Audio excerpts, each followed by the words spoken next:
Welcome to my mini blog. आज चाहिँ हामी यता यसो धान रोप्ने भनेर गएको थियौँ। गएको कारणले गर्दा ऊ आमाहरू भए यिनीहरू सबै शोभाहरू सबै छन्, हामी पनि छौँ। सो आज यस्तो दामी दामी भइरहेको कि आज पुरै छोड्दैन क्या।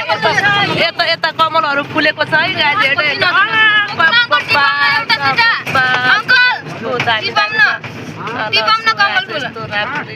आज फुलहरू टिप्ने भनेर न जाम हेर्नु। आज हामी धान रोप्ने भनेको थियौँ, पानी परेको कारणले गर्दा धान त खासै रोपेर त भ्याइआएन। त्यही पनि आज घुमेर जाम भनेर यसो हामी गइरहेछ।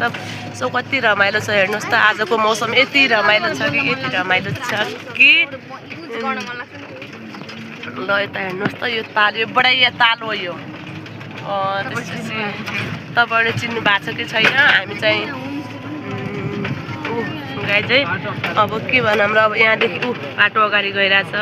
ड्राइभर नानी चाहिँ सानो छन्, बाउ र छोरी हुने यिनी चाहिँ टक्क लाएर सानो नानीले अटो चलाएछिन्। हामी चाहिँ यसो आज यसो यताबाट घुमेर जाऊँ न त भनेर यसो गइदिएको। गाई चाहिँ यतातिर छ, यता होइसिन्छ। बुवा अगाडि बस्नु आहा सबै रमाइलो छ।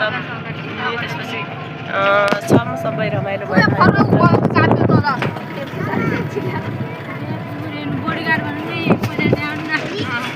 ऊ बडीगार्ड चाहिँ यहाँ थियो, कता गयो। यति ठुलो छ कि ताल, यति ठुलो छ कि फुल फुले भमरा चलेको। दाइ राम्रोसँग हिँड्नु भाइ, म झरिहाल्छु दाइ। झरू